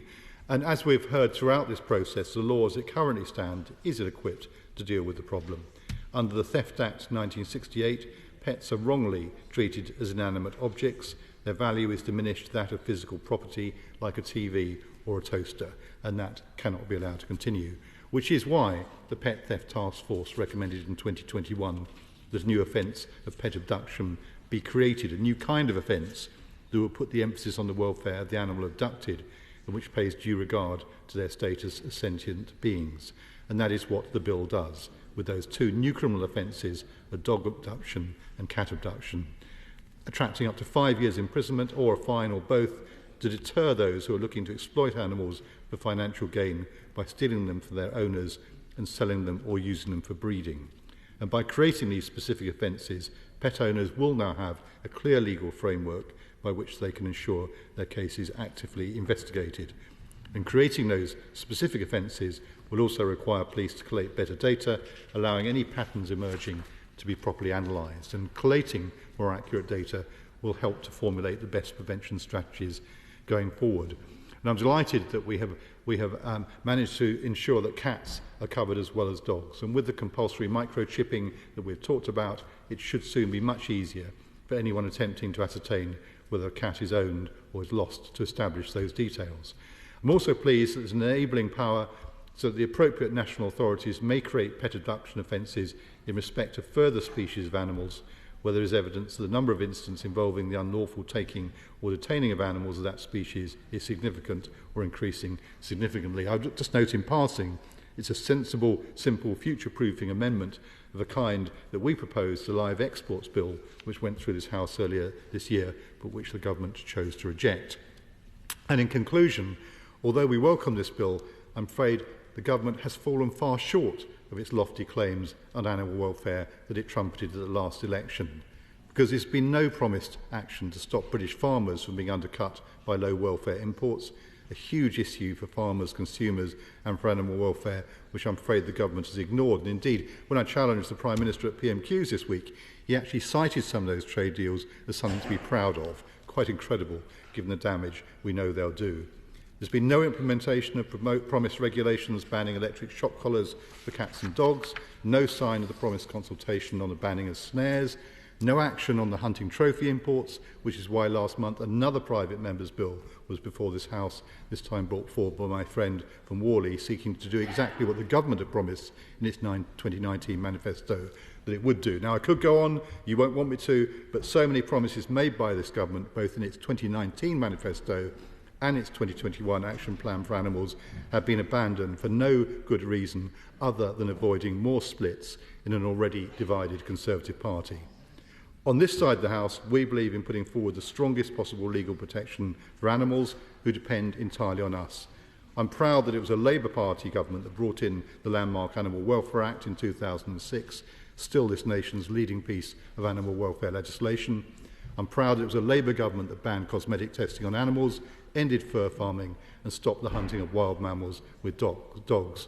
And if we are fortunate enough to form the next government, we'll continue that proud legacy by promoting the highest standards of animal welfare, not only for cats and dogs, but for all animals. But in the meantime, we will continue to offer our support to these private members' bills, including this one today. Minister Robbie Moore. Thank you, Madam Deputy Speaker, and I'm pleased to speak again on this important topic. And I would like to thank and congratulate the Honourable Member for Southend West for expertly guiding this bill through the House. I know that she has been a passionate advocate of improving animal welfare measures, and I congratulate her once again for bringing forward this important piece of legislation. And it is particularly poignant, Madam Deputy Speaker, of course, given how strongly the late Sir David Amos championed animal welfare causes, that it is the Honourable Member for Southend West that has been championing this bill. Sir David previously expressed the hope that this place would come together to support animal welfare bills, to get on the statute book quickly, and I think that he would have been delighted to see this bill get this far. To say that we are a nation of animal pet lovers is an understatement. More than half of all adults own at least one pet. Cats and dogs are a firm favourites, with at least 29% and 24% of adults owning a dog or cat, respectively. And Madam Deputy Speaker, whether it be Joe or Pip, who help me as sheepdogs on my farm, or Harvey the cat who belongs to Max from my team, I can reassure the House that I and my team are also a team of animal lovers. And we've heard from the Honourable Member for Milton Keynes, who quite rightly makes the point just how important this bill is, alongside referencing how beautiful his constituency is for those that wish to walk their dogs, or whether it's be the Honourable Member for Darlington, who again is a strong animal lover, and I'll have to look at those points that he has made on Hansard as to referencing the various pets that he has owned previously. But it's pleased to see that he has also welcomed this bill. Likewise, the Honourable Member for North West Norfolk, who I know has worked incredibly closely with the Cats Protection to ensure that this bill works its way through the House. And can I also thank the my Right Honourable friend for Rayleigh and Wickford for quite rightly referencing my Right Honourable friend for Chingford and Woodford Green, who has championed this bill, and I'm pleased to hear that Twiglet was reunited with its owner. The coronavirus pandemic in 2020 led to many households deciding to buy or adopt new pets in their homes, many for the first time, and those pets have been pets have helped provide owners with emotional support during those difficult times. And we've already heard how it is in that period that there were concerns around increases in pet theft. The government's response was to set up the Pet Theft Task Force, and this bill builds on the work done by the Pet Theft Task Force in 2021. It acts on one of its key recommendations of delivering a pet abduction offence, and it helps to improve recording of unlawful taking of cats and dogs. And in 2021, the government made a commitment to crack down on pet theft in our action plan on animal welfare, and our support for this bill demonstrates that commitment. We further strengthened the work of this bill by accepting the amendment from my Right Honourable friend, the member for Suffolk Coastal, at committee stage to add a commencement date in relation to England on the face of the bill. And, Madam Deputy Speaker, as we have said before, and I will say it again, unlawful taking of a pet is an abhorrent crime, and it is right that the perpetrators are brought to justice, and this bill recognises that. We have given the bill a thorough review through not only the report stage but throughout all stages of this bill, and I cannot thank Right Honourable and Honourable members enough for their engagement and support. I am delighted with the support of members of this House, and I look forward to seeing this bill on the statute books very soon. With the leave of the House, Anna Firth. Thank you, Madam Deputy Speaker. With the leave of the House, I would like to thank everyone here for their contributions to the debate, and I'd like to extend that thanks to members that are unable to be here and who contributed to past debates. In particular, I'd like to thank those members who attended the second reading and or committee stage. The Honourable and Right Honourable members for West Ham, for Gainsborough, for Dover, for Mid Norfolk, for North East Hertfordshire, Bury North, Walthamstow, Wolverhampton North East, South Swindon, Stoke-on-Trent Central, Suffolk Coastal, Bootle, Canterbury, Selby and Ainsdale, West Dorset, and of course the Honourable Member for Darlington. Yeah. It really has been a huge cross-party effort, and I'd like to echo the thanks to those who have spoken today. It's been wonderful to hear many of the points that we talked about at length at second reading refreshed, echoed and underlined, and so ably done as well. My honourable friend, the member for Milton Keynes, my regards to Magic and Ninja, and reminding us of Sixteen as Sid again and the beauty of his constituency. My honourable friend, the member for North West Norfolk, such an able advocate for cats, and reminding us of those figures from cat protection. Thank you very much. My honourable friend who spoke in report stage, Dr Cameron, I hope I get her constituency correct, member for East Kilbride, Strathaven and Lesmahagow. Almost. Thank you. Thank you, Madam Deputy Speaker. Thank you for speaking so movingly about cats and their sentience and your experience with your kitten. That will stay with me for for a long time. Of course, my honourable friend, the member for Darlington, who's such a true animal lover and has backed this bill right from the beginning, and with uncharacteristic modesty did not mention Clemmy, Peppy and Ebony today.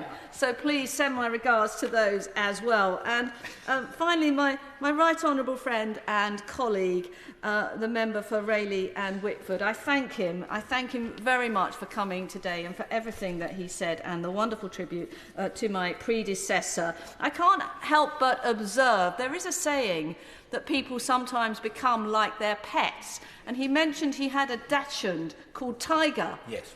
And I think, the way he champions his causes in this place, it does bring that magnificent beast to mind. Will my honourable friend allow me? She's very kind. Is she saying I was like him because he was tiger-like or because he was small? I was, of course, being nothing but wholly complimentary. It was the strength, it's the tenaciousness he makes his point, the effectiveness, and that killer blow that he so often brings to mind with his advocacy. Of course, I must thank the honourable member for Christchurch and for his interest in this matter and campaigning on microchipping and for the progress that we've made today on that. Equally, I'd like to thank the opposition, particularly the honourable member for Cambridge, for his support. I think now at all stages that he's been with us in this brilliant cross-party cause. And in that spirit, can I just invite everybody, Madam Deputy Speaker, who wants to take part in a photograph to celebrate this groundbreaking legislation leaving the Commons stage at 2:40 p.m. in Westminster Hall. Everybody is absolutely welcome. I'd finally like to thank the clerks and the DEFRA officials for their advice and my excellent team in my office who've worked so hard to make this happen. And of course, a special thanks to my neighbour, also a huge animal lover, the honourable member for Castle Point, without whose advice we would not have got this bill and so many other private members' bills to this stage so swiftly. She is both the queen of our sitting Fridays and also the unsung hero. I'm not sure if you can be both, but I think she manages it. And finally, could I thank Lord Black of Brentwood for making this bill a truly Essex affair by agreeing to take the bill through to the other place.